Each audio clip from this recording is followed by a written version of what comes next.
6 de maio de 1527, o dia em que o inferno visitou Roma.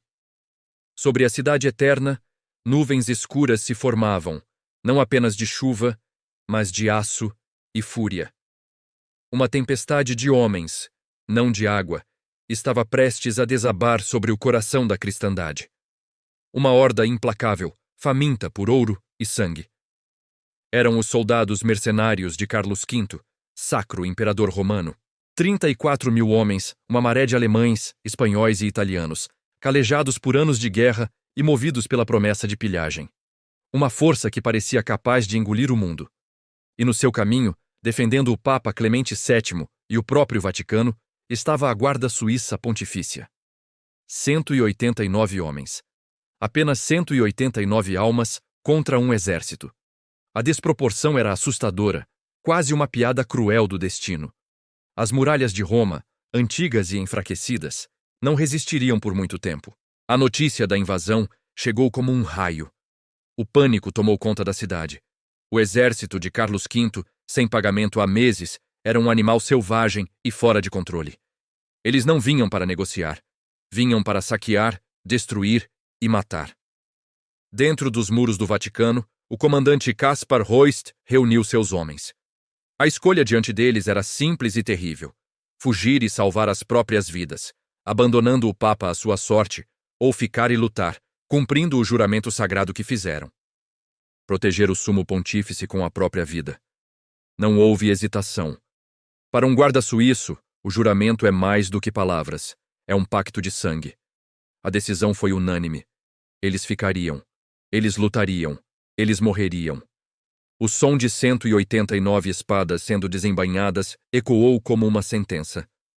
A tempestade havia chegado. Enquanto a cidade mergulhava no caos, os guardas se preparavam para o fim.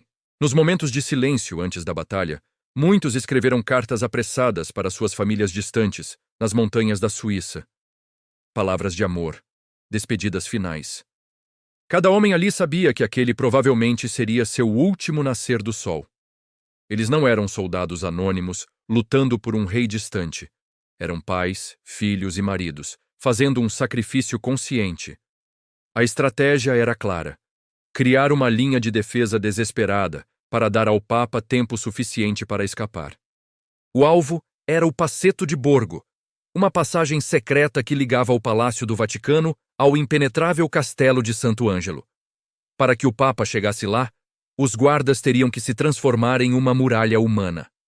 O ponto crucial da defesa seria a escadaria da Basílica de São Pedro. Ali, o comandante Reuss posicionou seus homens. Em uma formação de falange, com suas alabardas e espadas, eles se tornaram uma barreira de aço e determinação. Era uma cena de heroísmo puro e trágico. Eles não lutavam para vencer, pois a vitória era impossível. Eles escolheram morrer para que o Papa pudesse viver. O primeiro grito de guerra dos invasores rompeu o ar. A primeira onda de mercenários, como cães de caça, avançou sobre os degraus sagrados. O massacre estava prestes a começar. Uma chuva de balas dos arcabuzes e flechas de bestas caiu sobre a formação suíça, mas eles se mantiveram firmes, um muro de coragem contra o dilúvio de ódio. O choque foi brutal. Metal contra metal, gritos de dor e fúria. A luta nas escadas da basílica se tornou um redemoinho de violência. Cada degrau era conquistado com sangue. Cada corredor se transformava em um açougue. Os guardas suíços, mestres no combate corpo a corpo, usavam suas longas alabardas com uma eficiência mortal, mantendo os invasores à distância. Mas a superioridade numérica era esmagadora. Para cada inimigo que caía, 10 outros apareciam para tomar seu lugar.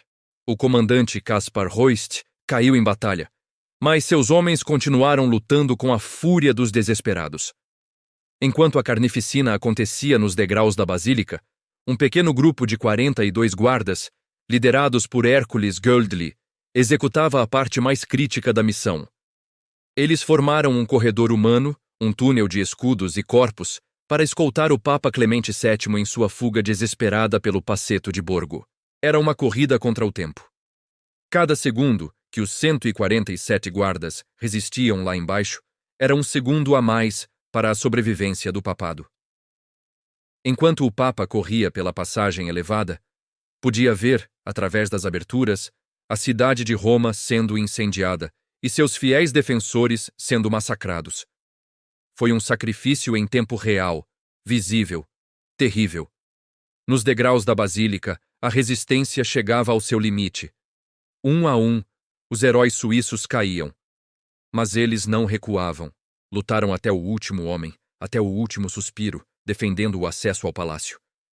A lenda conta sobre o último guarda, de pé sobre uma pilha de corpos, defendendo sozinho a passagem até finalmente ser subjugado. Então, um silêncio assustador caiu sobre o campo de batalha. O som da luta foi substituído pelo lamento dos feridos e pelo silêncio eterno dos mortos. 147 guardas suíços jaziam sem vida. A missão, no entanto, fora cumprida. Refugiado no castelo de Santo Ângelo, o Papa Clemente VII sobreviveu. Do alto da fortaleza, ele testemunhou o horror do saque de Roma, um dos episódios mais sombrios da história da cidade. Por dias, o exército de mercenários pilhou, queimou e profanou. Igrejas foram destruídas, conventos invadidos e incontáveis cidadãos foram mortos. Roma, a capital do Renascimento, foi reduzida a ruínas fumegantes.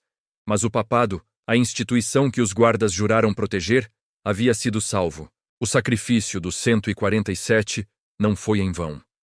Sua bravura garantiu a continuidade da liderança da Igreja Católica em um de seus momentos mais frágeis. A notícia do massacre e do heroísmo da Guarda Suíça ecoou por toda a Europa. A coragem daqueles homens se tornou uma lenda instantânea. Passada a tempestade, quando a ordem foi finalmente restaurada, a Guarda Suíça precisava ser reconstruída. E do sangue daqueles 147 heróis nasceu uma tradição ainda mais forte. Novos recrutas vieram da Suíça, não por obrigação, mas por honra. Inspirados pelo sacrifício de seus compatriotas.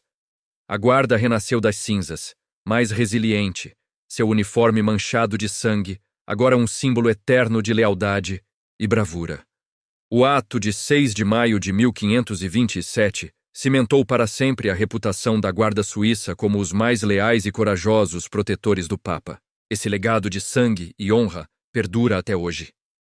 Todos os anos, no dia 6 de maio, a Guarda Suíça Pontifícia realiza a sua mais solene cerimônia. Nesse dia, os novos recrutas prestam seu juramento.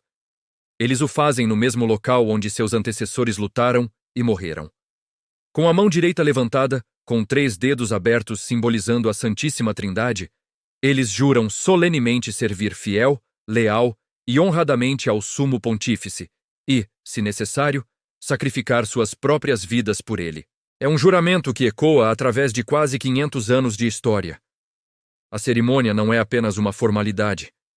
É uma renovação do pacto de sangue feito em 1527. É uma lembrança de que a liberdade e a fé, por vezes, exigem o sacrifício máximo. Quando vemos hoje os jovens guardas em seus uniformes coloridos, não vemos apenas soldados cerimoniais. Vemos os herdeiros de uma linhagem de heróis. Cada um deles carrega o espírito dos 147 que se recusaram a recuar. Eles são o muro humano que ainda hoje protege o Vaticano. Morrer pela fé, para eles, não é uma tragédia. É a maior das honras. Em memória dos 147 heróis de 1527, a sua coragem nunca será esquecida. Obrigado por assistir. Se esta história de bravura e sacrifício te emocionou, não se esqueça de curtir, compartilhar e se inscrever no canal para mais relatos incríveis da história. Até a próxima!